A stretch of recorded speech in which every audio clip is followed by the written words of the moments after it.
কেমন যাচ্ছে সময়? ভালো না, ভালো না। ওকে, বিশেষ করে আমাদের শিল্পীদের ভালো না, কারণ আমরা যেভাবে মুক্ত পাখির মতো উড়ে বেড়ানোর অভ্যেস হাজার বছরের সাথে কিন্তু আমাদের এই সংস্কৃতি, আমাদের গান, আমাদের বাউল গান জড়িত, কোনোদিন বাধা আসে নাই। তুমি মানুষ, আমি মানুষ, সকল এক মায়ের সন্তান, এসব নিয়া দ্বন্দ্ব কেন? কেউ হিন্দু, কেউ মুসলমান। বাউলরা বরাবরই ওরা কিন্তু ধর্মের সাথে সাংঘর্ষিক কোনো কিছু করে না, ওরা শুধু মানবতারে খুঁজে। কেউ যদি আমাকে বলে যে ভাই তোমাকে 50 লক্ষ টাকা স্যালারি দিব মান্থলি, শর্ত একটা, তুমি গান গাইতে পারবে না, এটা আমার দ্বারা সম্ভব হবে না। নতুন গানের গল্প কি? আনরিলিজড গান অনেকগুলো রেডি করা, এখন আপাতত ছাড়ছি না। এই দুনিয়ায় মন বোঝার চেয়ে ভুল বোঝার মানুষ বেশি, এত ভালোবাসাম আমি তার কাছে হইলাম দোষী, এত ভালোবাসাম আমি তার কাছে হইলাম দোষী।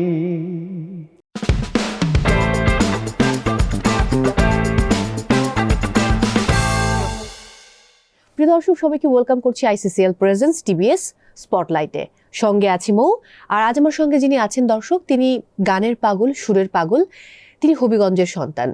হবিগঞ্জের সন্তান হলেও তিনি আমাদের পুরো বাংলাদেশের একজন, কারণ তিনি তার সুরে এবং গানে মানুষের মনের কথা বলেন। গ্রাম বাংলার সহজ সরল মানুষের যেই মনের অভিব্যক্তি, অর্থাৎ ভালোবাসা, প্রেম, আবেগ, বিরহ, হাসি, কান্না, আনন্দ, বেদনা সবকিছু ফুটিয়ে তোলেন তার গানের মাধ্যমে, এবং তিনি আমাদের সবার মন জয় করেছেন তার সেই পাগল সুরে। আমাদের সঙ্গে রয়েছেন আমাদের ভালোবাসার সঙ্গীত শিল্পী আশিক পাগলা। কেমন আছেন? ভালো আছি আলহামদুলিল্লাহ। অনেকদিন পর দেখা হলো। হ্যাঁ, অনেকদিন পর।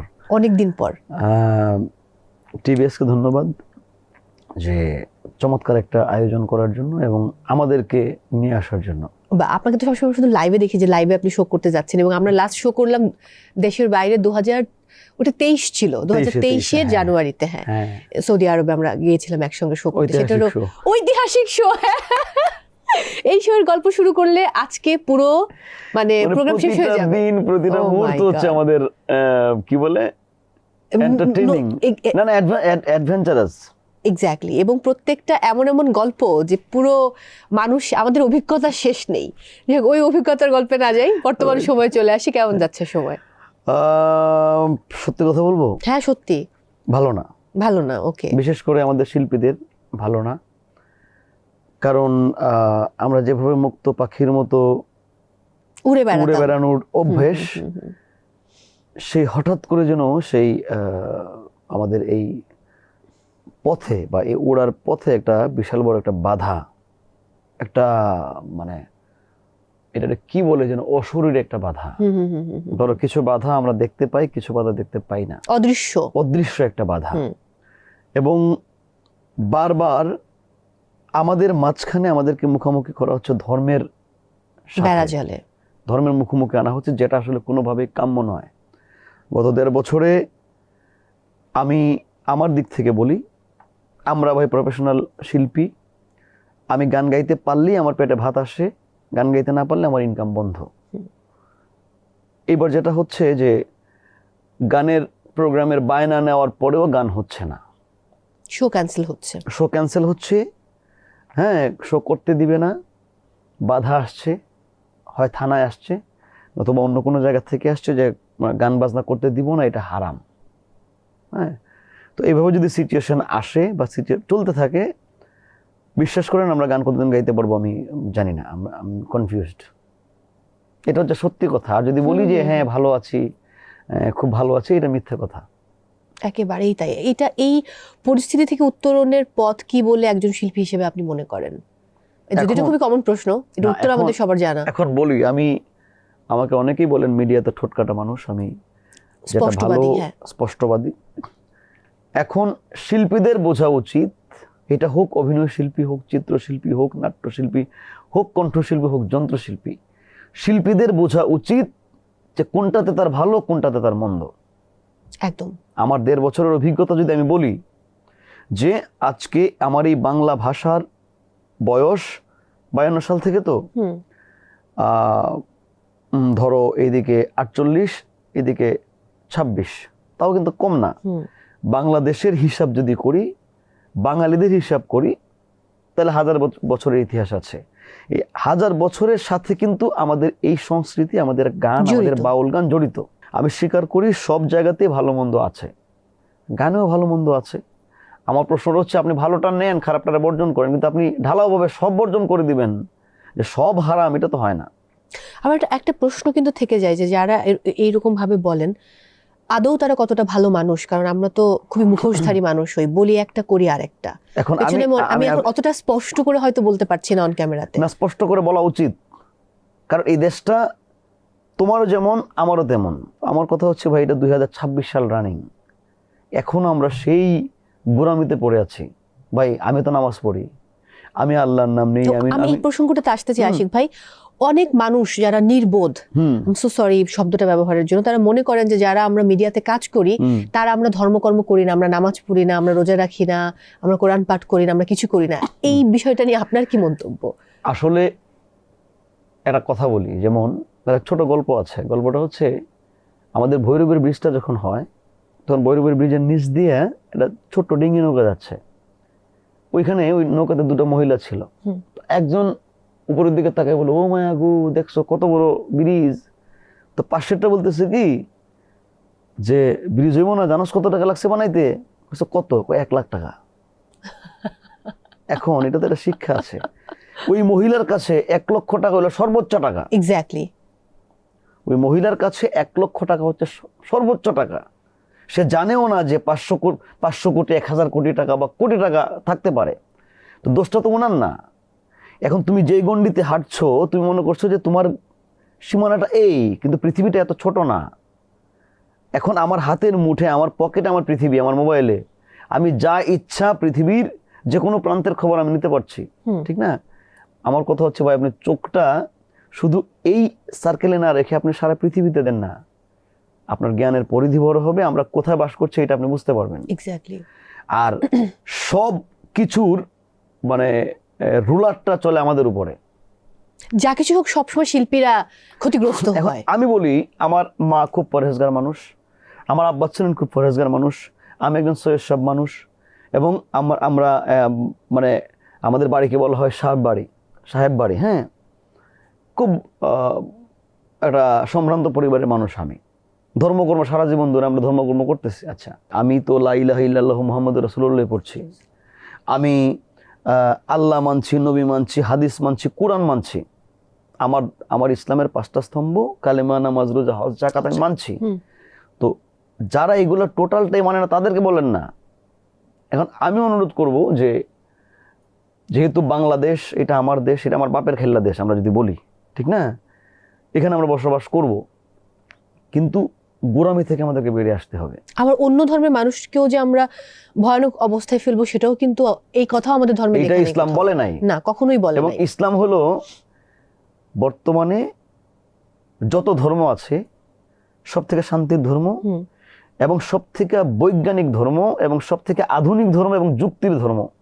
এবং মানে বিশ্বে আমরা যেহেতু অনেক ট্রাভেল করি, আমরা যাদের কথাই বলি না কেন, আমি লাস্ট আমার মরক্কোর কথা যদি বলি, ওরাও তো ভয়াবহ ইসলামিক কান্ট্রি, ওদের কালচার খুবই রিচ, মানে এত চমৎকার, ওরা এই গোরামিগুলোই নাই। তবে আমার বিশ্বাস যে সৃষ্টিকর্তা আল্লাহ সবকিছু ঠিকঠাক করবেন, হয়তো আবার পরিবেশ শান্ত হবে, আমরা ইনশাল্লাহ আবার পাখির মতো উঠতে পারবো ইনশাল্লাহ, এটা আমরাও বিশ্বাস করি।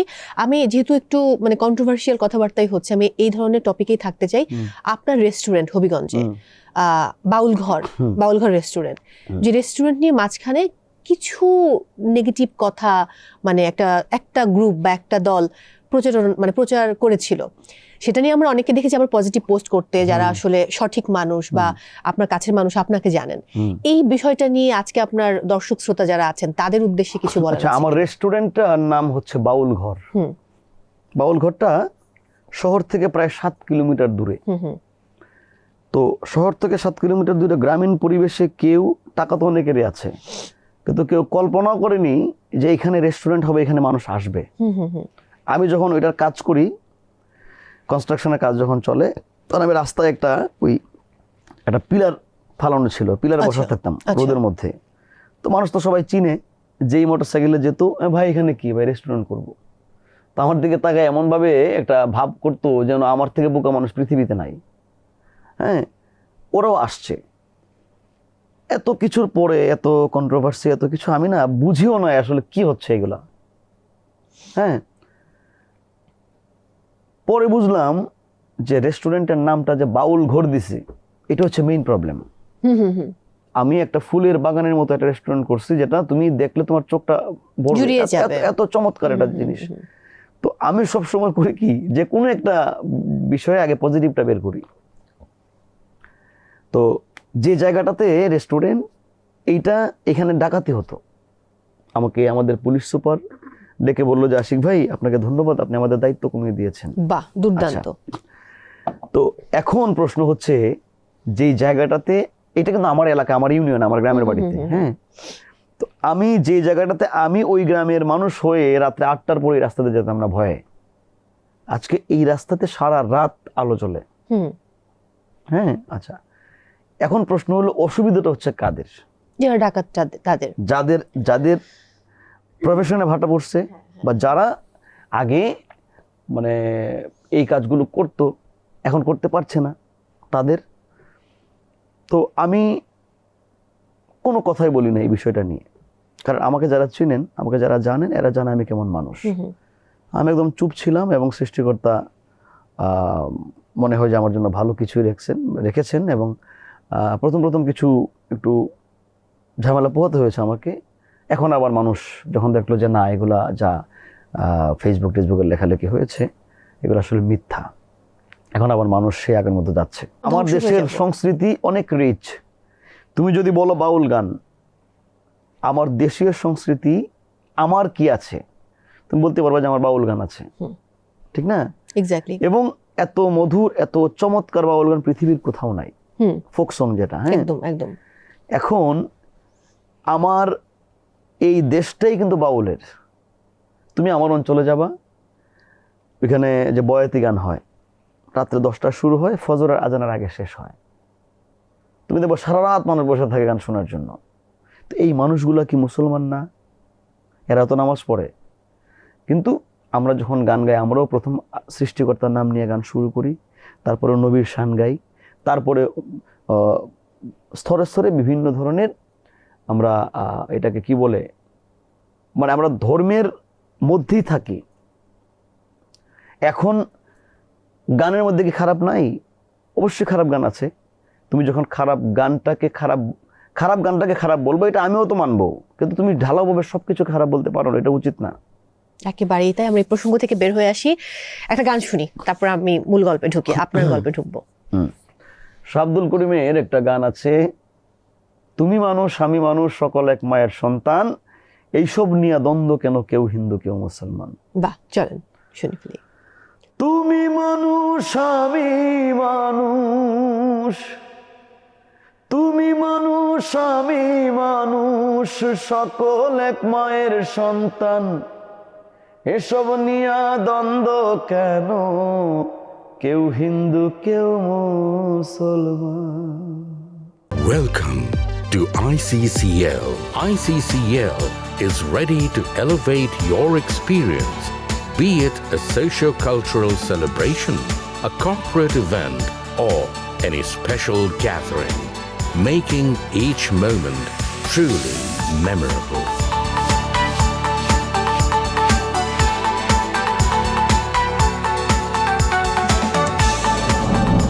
ICCL, elegant venue, delectable dining. Abdul Karim একটা কথা বলতেন যে এই পৃথিবীতে প্রচুর মানুষ আছে, প্রচুর ধর্ম আছে, কিন্তু মানুষ নাই, মানুষ খুব কম। কথা সত্য। তুমি জিজ্ঞেস করবো, বলবে যে আমি হিন্দু, আমি মুসলমান, আমি খ্রিস্টান, আমি বুদ্ধ, বাট কেউ বুকে হাত দিয়ে বলেন আমি মানুষ। এটার খুব অভাব। আর বাউলরা বরাবরই, ওরা কিন্তু ধর্মের সাথে সাংঘর্ষিক কোনো কিছু করে না, ওরা শুধু মানবতারে খুঁজে, যে আমি মানুষের মধ্যেই সৃষ্টিকর্তাকে খুঁজে পাই। তুমি মানুষের উপকার করো, মানুষের ক্ষতি করো না, মানুষের সাথে থাকো, মানুষের বিপদে থাকো, সৃষ্টিকর্তা তোমার পাশে থাকবে, তোমার সাথে থাকবে। একদম একদম। আপনার গল্পে যাব, সেই হবিগঞ্জের আশিক সৈয়দ আশিকুর রহমান, তার যে আশিক পাগলা হয়ে ওঠার গল্প, এই গল্প সবার জানা। তারপরে এখন আমি পাগলা না, এখন আমি সুস্থ। সুস্থ? এটা কেন? এটার কোনো কারণ আছে কি? কারণ নাই। ওই আব্বা একদিন আমাকে বলল যে দেখ, আল্লাহ তোর একটা ভালো বংশে জন্ম দিয়েছে, নামের আগে সৈয়দ আছে, তো এই পাগলা নামটা কেন লাগাইছিস? আচ্ছা, এটা কতদিন হলো? অনেক বছর, প্রায় 7-8 বছর। আব্বা আচ্ছা। তো মারা গেছে প্রায় 6 বছর, আরো আগে হয়তো বা। পরে বললো যে পাগলা টাগলা কাট, আসল নামে আয়। ঠিক আছে, তো তারপরে আমি আবার আমার স্বরূপে আসলাম। আর পাগল যদিও কিন্তু আপনাকে সবাই এই নামেই ডাকে, যদিও নামের সাথে পাগল লাগাই না, বাট আমি প্রচন্ড পাগল মানুষ এবং অবশ্যই গান পাগল মানুষ, এটা সবাই জানে। আর গান ছাড়া আসলে এখন বেঁচে থাকাটা অসম্ভব। কেউ যদি আমাকে বলে যে ভাই তোমাকে 50 লক্ষ টাকা স্যালারি দিব মান্থলি, শর্ত একটা, তুমি গান গাইতে পারবে না, এটা আমার দ্বারা সম্ভব হবে না। কারণ আমি যখন দেখছি যে আমার ঘরে কিন্তু আমার মা খুব পরহেজগার মানুষ, আমার আব্বাও খুব পরহেজগার ছিলেন। আমি আল্লাহকে বললাম যে আল্লাহ, যদি গান বাজনাটা হারামি হয় তাহলে আমার হারাম রুজিটা যেন আমার আব্বা আম্মা না খায়, তুমি হারামটা খাওয়ায়ও না, কিন্তু আল্লাহ তো খাওয়াচ্ছে, ঠিক না? তো আমি খুব সাদা চোখে যেটা বলি যে ভাই আমি গান গাই, আমি কারো ক্ষতি করি না, কারোর সাথে অন্যায় করি না, কারো হক হালাল মারি না, আমি ওইটাকে অন্যায় বুঝি। একটা মানুষ, আমার এইরকম অসংখ্য প্রমাণ আছে, গান গেয়েছি, গাওয়ার পরে স্টেজ থেকে নামার সাথে সাথে এত লম্বা দাড়ি, মাথায় টুপি, এসে জড়ায় ধরলো, ভাই মন থেকে দোয়া করলাম আপনার জন্য, আপনি অনেক বড় হবেন। তো আমার কাছে ওইটাই মনে হচ্ছে আশীর্বাদ। হ্যাঁ, আর যেই কথা বলি আমরা যে অস্থির অবস্থা, কোনো পলিটিক্যাল চেঞ্জ আসলে একটা অস্থির অবস্থা থাকেই, তো এটা বেশি দিন থাকবে না, আমার ওই সেটা কেটে যাবে একদম, একেবারেই তাই। নতুন গানের গল্প কি? নতুন গান হচ্ছে, অনবরতই হচ্ছে, এবং আনরিলিজড গান অনেকগুলো রেডি করা, এখন আপাতত ছাড়ছি না। আর তোমরা জানো যে এখন ইউটিউবে আসলে খুব একটা ভিউ পাওয়া যাচ্ছে না, কারণ সবার চোখ এবং মগজ দুইটাই থাকে, কান থাকে হচ্ছে নিউজের দিকে, পলিটিক্যাল নিউজের দিকে। হ্যাঁ, এগুলো আস্তে আস্তে ছাড়বো আমার ইউটিউব চ্যানেলে, আশিক গ্যালারিতে। আর লোকগানের বিষয় যেটা হয়, যেমন ধরো আমি একটা আক্ষেপ নিয়ে একটা কথা বলি, আমার প্রথম অ্যালবামের হিট গান ছিল ভীষণ জনপ্রিয়, বন্ধুরে কি পাবো সখী, তারপরে হচ্ছে আইজামারে আনিয়া দেউরা আসমানেরও চান, মন মজালে ওরে বাউলা গান। কিন্তু আমি এই 2026 সালে ম্যাচিউরড হলাম মিডিয়াতে, মানে প্রাপ্তবয়স্ক, 18 বছর হলো। হ্যাঁ, ও দুর্দান্ত। আচ্ছা, এখন এই 18 বছর পরে আমি দেখলাম আসলে আমার কিছু নাই।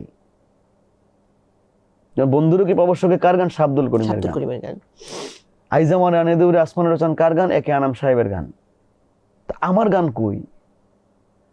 এবং মিডিয়াগুলো ধরেন এই গানগুলো আবার গাওয়াচ্ছে অন্য শিল্পী দিয়ে, তাতে করে হচ্ছে কি যে অরিজিনাল যে গেয়েছে বা যার গলায় ওই গানটা জনপ্রিয়তা পেয়েছে তারটা আড়ালে পড়ে যাচ্ছে। দিন শেষে আমরা যারা লোকগান গাচ্ছি বা ট্রেডিশনাল গান গাচ্ছি, এদের কিন্তু কিছুই নাই, বুঝছো? তো এখন আমি যেটা ডিসিশন নিয়েছি যে একটু নিজের জন্য কিছু গান করবো। হ্যাঁ, অবশ্যই আমার ঘরানার ফোক গানই করবো, লোকগানই করবো, কিন্তু একটু আমার ঘরানার, এবং করছি মৌলিক গান। কিন্তু আমি এই 18 বছর অনেক গান গেয়েছি, কিন্তু ঘুরে ফিরে না ওই সাধুদের গানে শুনতে চাই আমার কাছ থেকে। আপনার মধ্যে এরকম একটা ব্যাপার আছে। এবার আমি একটু বন্ধুরে কই পাবো সখী কই গানটা একটু শুনতে চাই খানিকটা। বন্ধুরে কই পাবো সখী গো, সখী আমার বলো না,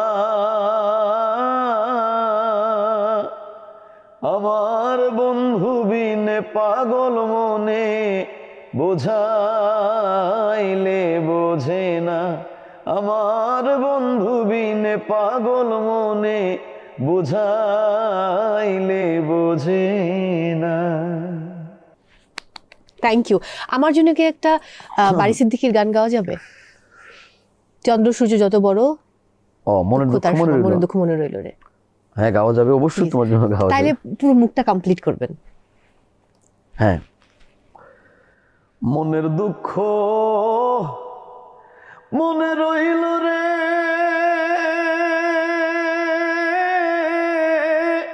বুঝলে না রে সোনার চান, চন্দ্র সূর্য যত বড় আমার দুঃখ তার সমান, চন্দ্র সূর্য যত বড় আমার দুঃখ তার সমান। Thank you so much, thank you so much. এই গানগুলো একদম অন্যরকম, মানে বলে বোঝাতে পারবো না যে কতটা ভালো লাগা, আমার ভালোবাসা। ধরো এই মিডিয়াতে 2008 সালে একটা রিয়েলিটি শোর মাধ্যমে এসেছে। হ্যাঁ, তখন যে পরিস্থিতিটা ছিল, তার আমি যখন ঢাকায় আসতাম তখন দুলাভাইয়ের কাছ থেকে আমার গাড়ি ভাড়া নিয়ে আসতে হতো। তো এই গল্পটা অনেক জায়গায় করি আমি, এগুলো করাটা উচিত। তো আমি যে অ্যালবাম করব ওই পরিস্থিতি ছিল না। তো আবার আমাদের রিয়েলিটি শোতে যারা ফার্স্ট সেকেন্ড থার্ড ছিল তাদের একটা কন্ট্রাক্ট ছিল যে ওদের 3টা অ্যালবাম বের করবে, কিন্তু আমরা যারা টপ 10-এ ছিলাম আমাদের কন্ট্রাক্টের বাইরে ছিলাম। তখন আমাদের হানিফ ভাইকে তুমি চিন্তা, হ্যাঁ, হানিফ ভাইকে আমি ভীষণ রকম মিস করি। আমাদের তো হানিফ ভাই তো আমাদের সাথে পুরো রিয়েলিটি শোটা বাজিয়েছেন আমাদের সাথে। তো আমার বললো যে আশিক অ্যালবাম করো। বললাম যে ভাই অ্যালবাম করবো, টাকা কই? আর ওইরকম শো তো ছিল না তখন। বলে আরে মিয়া ওই টাকা লাগতো না আমার সাথে। তখন উনি বাসায় নিয়ে গেল। ভালো মানুষেরা বেশি দিন বাঁচেন না আসলে। শোনো, তো আইজ আমারে আনিয়া দে ওরে আসমানেরও চান, মন মজালে ওরে বাউলা গান, সোনার বান্ধাইলে না ও পিতলের গুড়ারি। আর হচ্ছে অটোমেটিক কলার মেশিন, এই দেহ সবার, দূরবীন শাহের। 4টা গান উনি করলো। করার পরে আমার মনে নাই আসলে টাকা দিয়েছিলাম কিনা। তো এই যে উৎসাহটা আমাকে দিল, তারপরে ফুল অ্যালবাম আমি কমপ্লিট করলাম। এবং তারপরে বাবু ভাইকে পেলাম, আজমির বাবু ভাই, উনিও যথেষ্ট সহযোগিতা করেছেন। তো কারণ অ্যালবামটা ছাড়বো কোত্থেকে একটা ভয় থাকে, যেমন আমি যে চ্যানেল থেকে এসেছি ওনারা আবার কিছু মনে করবে কিনা। তো আমি তো চ্যানেল আইতে ছিলাম, তো চ্যানেলের প্রকল্প পরিচালক ছিল ইবনে হাসান খান, তখন ওনাদের অফিস হতে সিদ্ধেশ্বরীতে। তো উনি আমাকে প্রচন্ড আদর করেন। আমি খুব ভয়ে ভয়ে ওই 4টা গানের সিডি নিয়ে ওনার অফিসে গেলাম। বস একটা কাজ করছি, কিন্তু আমি তো ভয়ে বলতে পারছি না আপনাকে। কি বস, আমি 4টা গান রেকর্ড করছি, যদি শুনতেন। হ্যাঁ, কি বলেন, দেখি শুনতে। উনি গানগুলো শুনে আশিক দুর্দান্ত কাজ করছেন। তো তখন কিন্তু ফার্স্ট সেকেন্ড অ্যালবাম বের হয় নাই। আচ্ছা আচ্ছা, বলো চলেন একটু লাঞ্চ করবো, বলে চলেন। পরে উনি আমার এখনো অসম্ভব আদর করেন। বলে আশিক আপনি একটা বুদ্ধিমান মানুষ। বললাম বস বিশ্বাস করবেন, আমরা তো ওই যে কন্ট্রাক্ট বা কি এই ভয়ে আমরা আসলে গান করি নাই। না না ভাই, আমরা আমাদের বিজনেস নিয়ে থাকি, আমাদেরকে আসলে এত দিকে মাথা দেওয়ারই আছে। তবে আপনি কাজ করে যান, আমি দরকার হয় কোম্পানিকে বলে দিব আপনার অ্যালবামটা যেন ডিস্ট্রিবিউশন করে। তখন সাউন্ড ট্রেককে উনি ফোন দিয়ে বললেন যে আশিকের অ্যালবামটা আপনারা নেন এবং তার যে খরচটা সে খরচটা দিয়ে দিন। বাহ। হ্যাঁ, এবং ওই অ্যালবামটা যখন আমি বিভিন্ন জায়গায় পোস্টারিংয়ের জন্য যাই, বিশ্বাস করো দোকানে পোস্টার নিয়ে আমি নিজে যাওয়ার পরে দোকানের সামনে লাগাইতে দিবে না, ভাইয়া এখানে বড় আর্টিস্টের পোস্টার লাগবে, আপনি একটু দূরে লাগাই দেন।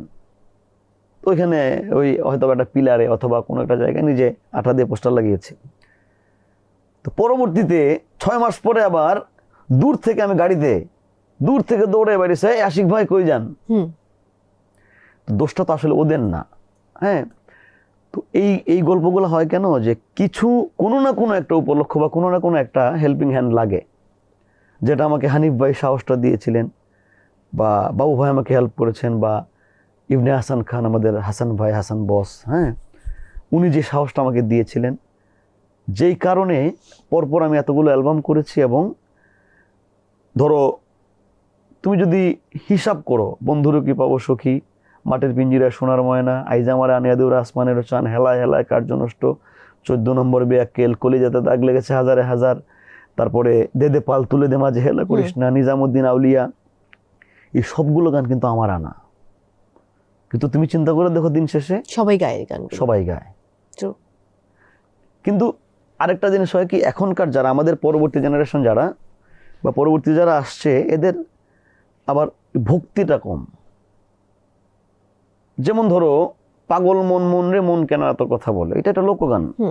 বাট দিলরুবা খান যদি এই গানটা না করতেন, ধরো পাগল মন মন রে, এই গানটা আমরা জানি শ্রদ্ধেয় দিলরুবা আন্টির গান, দিলরুবা খানের গান, উনি যদি কোনো অনুষ্ঠানে উপস্থিত থাকে, আমি তো জীবনে গান গাবো না, ঠিক না? এইটা একটা শিল্পীর প্রতি আর একটা শিল্পীর ন্যূনতম শ্রদ্ধাবোধ, যেটা এখনকার নাই। আমি অনুষ্ঠানে গাইলে ওনার প্রতি শ্রদ্ধা জ্ঞাপন করে তারপর না, গাওয়া যাবে না। কারণ যে দর্শকগুলোর সামনে বসা, ওরা জানে যে দিলরুবা খান আসছে। দিলরুবা খান মানেই পাগল মন, পাগল মন দিলরুবা খানের কণ্ঠে শোনার জন্য আসছে। গাওয়ার ক্ষেত্রে হ্যাঁ, যখন তুমি আরেকজন শিল্পী গেয়ে দেয়, তখন কিন্তু গানের অর্ধেক মজাটা চলে যায়, ঠিক আছে? তো এই জিনিসটা আবার দেখলাম এখনকার অনেকের ভিতরে নাই। আবার অনেকেই আমার মৌলিক গান গাচ্ছে, কিন্তু বলে এখন এই গানটা গাচ্ছি, কিন্তু ওই শিল্পীর যে অরিজিনাল শিল্পী আছে বা গীতিকার সুরকারের নামটা নেওয়াটা একটা শিল্পীর দায়িত্ব, বুঝছো? আমার মনে হয় যে এই ভক্তিটা না রাখলে না আসলে অন্তত এই আমাদের লোকগানে ভক্তি না থাকলে তুমি টিকবা না কোনোদিন।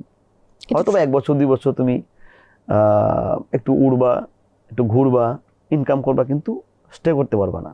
অসংখ্য ধন্যবাদ আজকে সময় দেওয়ার জন্য। অনেক আড্ডা হলো, আমাদের অনেক গল্প হলো। আর অবশ্যই প্রত্যাশা করব যেই উদ্দেশ্য বা লক্ষ্য আপনার সারা জীবন গান করে যাওয়া, সুষ্ঠু এবং সুন্দরভাবে, তো এটা যেন কন্টিনিউ করতে পারেন। দেশে পরিস্থিতি ভালো হোক সেই প্রত্যাশাও করছি। একটা গান দিয়ে শেষ করব, তার আগে আমি একটু বিদায় নিয়ে আসছি। দর্শক, বিদায় নিতে হচ্ছে আজকের মতো ICCL প্রেজেন্স টিবিএস স্পটলাইট থেকে। কোথাও যাবেন না, আমরা আশিক ভাইয়ের কণ্ঠে গান শুনবো। তার আগে দর্শকদের উদ্দেশ্যে কিছু বলুন। Thank you so much TBS কে। যদিও বিজনেস স্ট্যান্ডার্ড একটা পত্রিকা, আমরা কিন্তু নর্মালি পত্রিকা পড়তে অভ্যস্ত, কিন্তু এখন আসলেই শুধু পড়ার মধ্যে সীমাবদ্ধ থাকে না, আমরা দেখতেও পারি। এবং যখন দেখতে পারি তখন অবশ্যই আড্ডা হবে। আমি আশা করব যে আপনারা টিবিএস এন্টারটেনমেন্ট নাম দিয়ে হয়তো বা আরেকটা পেজ করবেন, যেখানে আমরা এসে গান করব। হ্যাঁ, তো থ্যাংক ইউ সো মাচ টিবিএসকে এত চমৎকার একটা আয়োজন আমাকে আমন্ত্রণ জানানোর জন্য। আর একটা স্পেশাল ধন্যবাদ তোমাকে। থ্যাংক ইউ ভাইয়া। যে আসলে অনেকেই বুঝে না যে প্রেজেন্টেশন বা প্রেজেন্টার একটা অনুষ্ঠানের স্টিয়ারিং ধরা থাকে। একটা গাড়ির স্টিয়ারিং যেভাবে ড্রাইভার যেদিকে ঘোরায় গাড়িটা সেদিকে যায়, ঠিক সেম একটা প্রেজেন্টার স্টিয়ারিং ধরা থাকে, যেদিকে নেয় অনুষ্ঠানটা ওই দিকেই যায়। এবং একটা ভালো প্রেজেন্টার যখন আমরা পাই, তখন মন খুলে কথা বলতে পারি এবং অনুষ্ঠানটা খুব ভালো হয়। থ্যাংক ইউ সো মাচ তোমাকে। আর দর্শকদের উদ্দেশ্যে একটা কথাই বলবো, বাংলাদেশ, বাংলা ভাষা, আমরা বাঙালি, বাংলা ভাষার সাথে, বাংলাদেশের সাথে, বাঙালিদের সাথে বাউল গান জড়িত। একদম। তো বাউল গান থাকবে, বাউল গান ছিল, বাউল গান আছে, বিশ্বাস করি। তবে একটা কথা বলি, সুস্থ গানের সাথে সবাই থাকেন। অসুস্থ গান আমি নিজেও চাই না, এবং সুস্থ ধারার গান যেন আমরা সবসময় শুনতে পারি। Thank you so much. আর শেষ করব শেষ গান, আমারই সম্প্রতি খুব জনপ্রিয় একটা গান, আমারই গাওয়া মৌলিক গান, বাউল ইনসানের লেখা। এই দুনিয়ায় মন বোঝার চেয়ে ভুল বোঝার মানুষ বেশি, এত ভালোবাসো আমি তার কাছে হইলাম দোষী। শুনে ফেলি। এই দুনিয়ায় মন বোঝার চেয়ে ভুল বোঝার মানুষ বেশি, এই দুনিয়ায় মন বোঝার চেয়ে ভুল বোঝার মানুষ বেশি। এত ভালোবাসা আমি তার কাছে হইলাম দোষী, এত ভালোবাসা আমি তার কাছে হইলাম দোষী। Thank you so much. Thank you.